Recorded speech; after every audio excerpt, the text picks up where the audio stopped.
ঢাকা শহরের অন্যতম একটি স্বনামধন্য কনস্ট্রাকশন কোম্পানির নাম এসটি বিল্ডার্স। এই কোম্পানির অন্যতম একজন মিস্ত্রির নাম হচ্ছে রফিক মিয়া।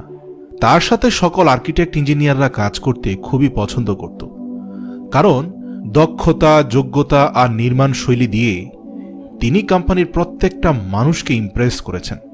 এই তো গত 2 সপ্তাহ আগে রফিক মিয়া এসে কোম্পানির মালিকের কাছে বলল, স্যার, দীর্ঘ 25টি বছর এই কোম্পানিতে কাজ করেছি, আপনারা আমার কোনো কিছুই অপূর্ণ রাখেননি। এই কোম্পানির সাথে থেকে নিজে বিয়ে করলাম, সন্তানের বাবা হলাম, গত 2 মাস আগে নিজের কন্যা সন্তানকে বিবাহ দিলাম। এখন ভাবছি অবসরে যাব আর কিছুদিন নিজের মতো করে কাটাবো। এই কথা শুনে কোম্পানির মালিক রফিককে জড়িয়ে ধরল, বলল, রফিক, আমি জানি তুমি তোমার জীবনের কিছু সময় নিজের মতো কাটাতে চাও, তবে তুমি চলে গেলে এই বিল্ডার্স কোম্পানি বড় অসহায় হয়ে যাবে, কারণ তোমার এই অপূর্ণ স্থান পূর্ণ করার মতো অন্য কাউকে আমরা খুঁজে পাবো কিনা তা আমরা জানি না। তুমি এ বাংলাদেশের সর্বশ্রেষ্ঠ রাজমিস্ত্রিদের একজন।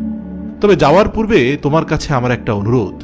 আমাদের কোম্পানির অনেক পুরাতন একজন ক্লায়েন্ট, বলতে পারো এই কোম্পানির সবচেয়ে গুরুত্বপূর্ণ ক্লায়েন্ট, তিনি একটা বাড়ি বানাবে, আর তিনি চান বাড়িটা যেন তুমিই বানাও। তাই আমি তোমাকে অনুরোধ করব, এই বাড়িটা বানানো শেষ করেই তুমিই অবসরে যেও। রফিক তখন ভেবে দেখল যে এই কোম্পানির কারণেই সে এত বছর ধরে পরিবার নিয়ে সচ্ছলভাবে বাঁচতে পেরেছে। এই কোম্পানি সব সময় তার বিপদে আপদে পাশে ছিল। এখন তাদের শেষ অনুরোধটা না রাখলে তা চরম অকৃতজ্ঞতা হয়ে যাবে। তাই রফিক কোম্পানির মালিকের প্রস্তাবে এক কথাতেই রাজি হয়ে যায়।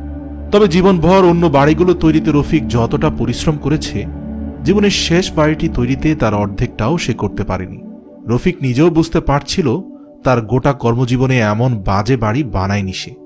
খুব অধৈর্য হয়েই সে বাড়ির কাজটি শেষ করল, কারণ তার মন ছুটে গিয়েছে অবসরে যাওয়ার জন্য। সে গ্রামে যাবে, সেখানে প্রকৃতির সাথে বাকি জীবন কাটাবে, এই স্বপ্নগুলো তার চারপাশে ঘুরপাক খাচ্ছিল।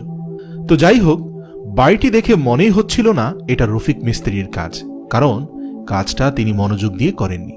তবে এই বাড়িটির কাজ নিয়ে রফিক এক মুহূর্তের জন্য চিন্তিত ছিল না। তার মাথায় সারাক্ষণ শুধু অবসরের চিন্তাই ঘুরছিল।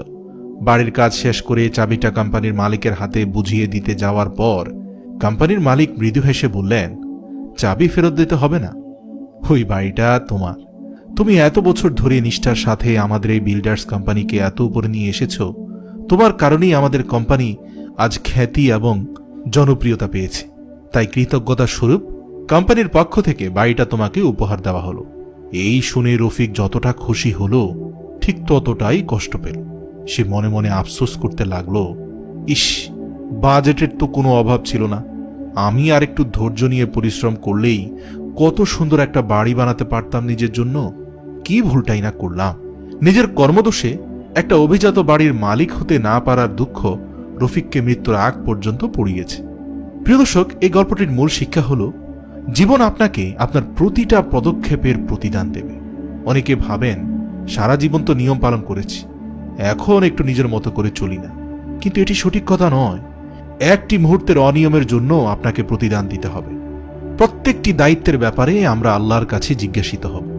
আর কোনো দায়িত্ব অবহেলা করলে এর প্রতিক্রিয়া আপনার কাছে ফিরে আসবেই, আজ অথবা কাল। আপনি কিভাবে আজকের দিনটা ব্যয় করলেন, সেটাই নির্ধারণ করবে আপনার আগামীকাল কেমন হবে। আজ যদি আপনি নিষ্ঠার সাথে পরিশ্রম করেন, কাল অবশ্যই এই পরিশ্রমের ফল দৃশ্যমান হবে। তাই জীবনের প্রতিটা দিনকেই নতুন একটা চ্যালেঞ্জ হিসাবে নিয়ে সুন্দর আগামীর জন্য কাজ করে যান। মনে রাখবেন, একটা ভুল পদক্ষেপই হতে পারে আজীবন অনুশোচনার কারণ।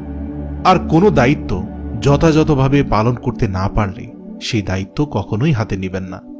আর যদি দায়িত্ব হাতে নিয়েই নেন, তবে সেটাকে যথাযথভাবে পালন করে তা সমাপ্ত করার চেষ্টা করুন। মনে রাখবেন, আমরা শুধু গল্প শোনাচ্ছি না, আলোর পথ দেখাচ্ছি। আলোর পথের একটি ভিডিও শেয়ার করার মানে হচ্ছে আপনিও আলোর পথ দেখাচ্ছেন।